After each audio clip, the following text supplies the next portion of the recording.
whatever is happening, I think is very, very regrettable, and one can only hope that our resolve to settle these issues gets even more comprehensively, on the line to deal with the challenges at hand.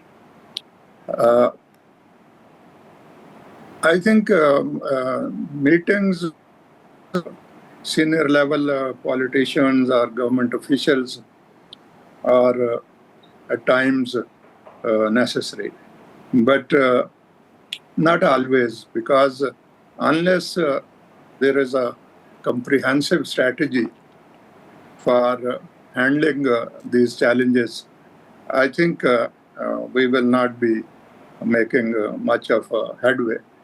So we need a comprehensive strategy, as I said, and that strategy must include national security objectives, political reconciliation framework, economic development priorities, human rights safeguards, institutional responsibilities, and measurable milestones. And once we are, okay with these milestones, then I think all political parties are parties which are not very reconciled with the whatever actions we are taking so far, then it obviously falls on the civilian leadership at the provincial level as well as at the central. So for long-term police, we require strengthening of civilian institutions, which means empowering the elected provincial government, revitalizing local governments, giving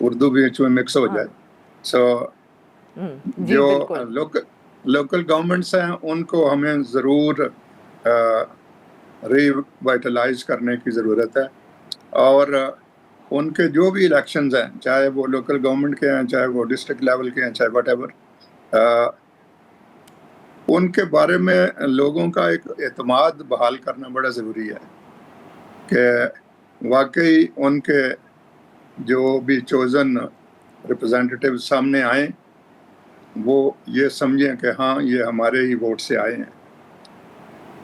اسی طرح authority جو ہم نے ان local governments کو یا district ایڈمنسٹریشنز کو دینی ہے وہ بھی پہلے سے کافی انہانسڈ لیول پہ اس کو لے جانے کی ضرورت ہوگی, تاکہ وہ لوکلی جو بھی چیلنجز آئیں ان کو میٹ کرنے کی اسٹرینگتھ بھی ہو ان میں اور ول بھی ہو. جہاں تک پولیس کا تعلق ہے, آپ نے مینشن کیا, میں یہ چیلنجز جو ہیں ان کو بلوچستان میں بھی فیس کیا, ان کو آپ کو پتہ ہے کہ کراچی میں جو سچویشن تھی ایک موقع پہ اس کو بھی فیس کیا, اور اللہ کی مہربانی تھی کہ ہم اس میں سے سکسیسفل نکلے. اب بھی یہ چیلنجز ایسے ہیں کہ ان کو باہر سے کسی کو لا کے ہم نے نہیں ہینڈل کر سکنا, ہمیں خود ہی ان کو سوچنا ہے, سمجھنا ہے, اکراس دا بورڈ ایک ریکنسیلیشن والی اپروچ اپنانی ہے, اور بعض ظاہر ہے سجیشنز آئیں گی جن میں ماڈرنائزیشن کے ایشوز آئیں گے, اور فار ایگزامپل پولیس ہے تو انٹرنل سیکیورٹی ایجنسی کے طور پہ اس کو ہمیں ریکگنائز کرنا چاہیے, وچ مینس کہ اس کو نیسسری ریسورسز جو ہیں وہ دینے چاہیے. اور اس سلسلے میں جو پرائرٹی کی ریفارمز ہیں وہ یہی ہیں کہ ہم اف نیڈ بھی صرف کاؤنٹر انسرجنسی کے ہینڈل کرنے کے لیے ہمیں اسپیشلائزڈ پولیس ایک طرف کر لینی چاہیے, کیونکہ ابھی یہ پولیس والے بیچارے جس طرح سے بچر ہو رہے ہیں ان کا مورال کا بھی ایشو آ جائے گا جلدی سے. جی ناظرین, یہاں پہ لیتے ہیں ہم ایک چھوٹی سی بریک. Welcome back. ہم گفتگو کر رہے ہیں ڈاکٹر شعیب سرجل صاحب سے. یہ ضرور بتائیے گا, کیونکہ آپ نے ابھی کراچی کا ذکر کیا تو وہاں ہمیشہ یہ بات آپ کے حوالے سے ہوتی تھی کہ آپ کو بہت احساس تھا کہ پولیس کا مورال جب تک ٹھیک نہیں ہوگا مسئلے کا حل لا انفورسمنٹ سے نہیں نکلے گا. مورال پولیس کا ٹھیک کرنا کیسے ٹھیک کیا جا سکتا ہے, کیونکہ کے پی سے بھی اس حوالے سے ہم شکایات سنتے ہیں, اینڈ آئی ایم ازیومنگ کہ بلوچستان میں بھی یہ مسئلہ ہوگا. یہ ضرور اس پہ روشنی ڈالیں سر تفصیل سے. دیکھیں نا, مورال کے ڈفرینٹ اسپیکٹس ہیں اس میں. سب سے امپورٹنٹ چیز ہے وہ ہے کہ جو لیڈرشپ ہے پولیس کی اس کے, اور یہ جو جوان ہمارے فرنٹ لائن پہ ہوتے ہیں ان کے آپس میں ریلیشن شپ کیسا ہے. اگر وہ relation ship based on legal aspects ہے تو اس سے نتیجہ کیا نکلے گا کہ ان کا مورال بھی ٹھیک رہے گا, اور پھر بہت ساری چیزیں جو لوکل لیول پہ پولیس کے نوٹس میں آتی رہتی ہیں لیکن اوپر پاس آن نہیں ہو سکتی فار ون ریزن اور دی ادر, کیونکہ کمیونیکیشن گیپ ہوتا ہے. تو اس کمیونیکیشن گیپ کو between the lower level officials اور ٹاپ لیول وہ منیمائز کرنے کی ضرورت ہے. آئیڈیلی تو اس کو ایلیمنیٹ کرنے کی ضرورت ہوتی ہے. تو پھر ظاہر ہے یہ ایشوز آئیں گے کہ کیپیبلٹی جو پولیس ہے جو اس وقت ہینڈل کر رہی ہے اس کی کتنی ہے, اسپیشلی جو فورنزکس کی سپورٹ کتنی ہے. آج کل تو ڈرون کا زمانہ ہے, سو ڈرون سرویلنس کی فیسلٹی کیا ان کو اویلیبل ہے. اگر رہی ان کو نہیں اویلیبل تو جن کو اویلیبل ہے وہ پھر آپس میں اس کی شیئرنگ جو ہے اس میں تو کوئی پرابلم نہیں ہے. جی. تو آج کل تو اب AI اسسٹڈ چیزیں آ گئی ہیں، تو کرائم انالیسز جو ہے اور ٹیررزم انسیڈنٹس کا جو انالیسز ہے وہ بھی اب اس کو لے جانے کی ضرورت ہے AI سپورٹ کے اوپر. تو سائبر انٹیلیجنس ہے، میں اس طرف نہیں جاؤں گا کہ ان کی سیلریز اور ویلفیئر کس حد تک لک آفٹر ہو رہے ہیں، لیکن اگر ان میں کوئی ایشو ہے تو وہ ضرور ٹاپ پرائرٹی پہ اس کو ایڈریس کرنا چاہیے. اور ہینڈلنگ جو ہے فورس کی، جو مورال کو سب سے زیادہ خراب کرتی ہے، وہ یہ ہے کہ اگر آپ کا سسٹم جو ہے وہ میرٹ بیسڈ نہیں ہے. اگر آپ کسی کی سفارش آتی ہے اس کو نیچے سے اٹھا کے اوپر لے آتے ہیں، اور جو ڈیزرونگ ہوتے ہیں وہ ادھر بیٹھے پھر کربن کرتے رہتے ہیں کہ دیکھو جی یہ کیا ہو رہا ہے. تو آئی تھنک بڑا کلیئر میسج ہونا چاہیے کہ لیڈرشپ جو ہے اس کے لیے سب برابر ہیں، سوائے ان کے کہ جو کسی رانگ ڈوئنگ میں انوالو ہیں، ان کو بہرحال ڈسپلن میں رکھنے کی ضرورت ہوتی ہے. تو بلوچستان پولیس میں آپ کو پتہ ہی ہے کہ ایک سیپریٹ ایشو جو رہا ہے وہ لیویز کا تھا. ایک زمانے میں یہ تھا کہ نہیں یہ صرف لیویز کا کام ہے پولیسنگ کرنا. وہ زمانہ ذرا اور تھا، اس وقت چیلنجز اتنے زیادہ نہیں تھے، اور ٹھیک ہے وہ لیویز کے بارے میں یہ ہوتا تھا کہ یہ لوکل نالج ان کا زیادہ ہے، اور لوگوں میں سے چونکہ یہ آئے ہیں اس لیے ان کا وہاں سے انٹیلیجنس گیدرنگ کی کیپیسٹی ہے وہ بھی زیادہ ہے. لیکن انفارچونیٹلی کچھ عرصے سے یہ تھیوری جو ہے یہ اتنی کامیاب ہوتی نظر نہیں آتی. اچھا ہوا ڈاکٹر صاحب یہ جو آپ نے بات کی لیویز کی، کہ وہ تو جب بھی اس کی بات ہوتی تھی تو وہ یہی ہوتا تھا نا کہ وہ آپ کی اگر زیادہ ٹرائبل سوسائٹی ہے تو وہ وہیں کے ہوں گے تو ان کے لیے آسان ہوگا مینیج کرنا.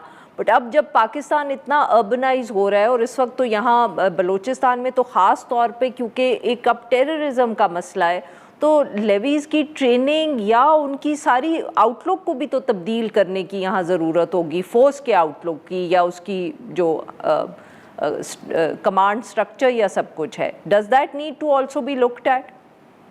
یس شیور، یہ آپ نے بالکل صحیح کہا ہے کہ لیویز ایک ٹائم تھا جس کے لیے زیادہ یوزفل تھیں. ایک تو یہ ہوتا تھا کہ وہ گھر سے آتے تھے، شام کو واپس گھر چلے گئے، اپنا ویپن بھی ساتھ لے گئے، اور زیادہ ان کے اوپر انفلوئنس اپنے سردار کا ہوتا تھا. تو اب وہ وقت گزر چکا ہے. ایون جب میں ادھر تھا تو میرا چونکہ ویو یہی تھا کہ نہیں، لیویز کو کمپلیٹلی انٹیگریٹ ہونا چاہیے پولیس کے ساتھ، تاکہ یہ دونوں فورسز اکٹھے ہو کے تو جو چیلنجز ہیں ان کو میٹ کریں. تو انفارچونیٹلی یہ ہوا کہ کچھ جو مجھے بعد میں پتہ چلا کہ کچھ ہمارے آفیسر جو ہیں ان کو کوئی انڈیوس کیا گیا کہ بھئی آپ کے پروموشنز ہو جائیں گے، آپ کو یہ کر دیں گے وہ کر دیں گے، تو لہٰذا آپ یہ جو مرجر ہے لیویز کا اور پولیس کا اس کو اپوز کریں. تو چنانچہ کچھ ایلیمنٹس ایسے تھے، انہوں نے اس لالچ میں آ کے اس مرجر کو اپوز کیا، اور وہ پھر اس طرح سے جو ڈیوائیڈڈ قسم کی اپروچ تھی وہ آ گئی. لیکن موجودہ جو سیٹ اپ ہے پولیٹیکل اس وقت بلوچستان، مجھے اس بات کی آنیسٹلی خوشی بھی ہے کہ انہوں نے پھر اس کو ریوائیو کیا، جو پوزیشن میرے وقت لی گئی تھی اس کو، اور ناٹ اونلی ریوائیو کیا بلکہ مجھے ادھر فون کر کے چیف منسٹر بلوچستان نے کہا کہ ڈاکٹر صاحب آپ کو مبارک ہو کہ جو کام آپ نے شروع کیا لیکن وہ ادھورا چھوڑ دیا گیا، اب ہم نے اس کو کمپلیٹ کر دیا ہے. تو I was really very happy کہ، اور باقی جو ظاہر ہے فورس کے ساتھ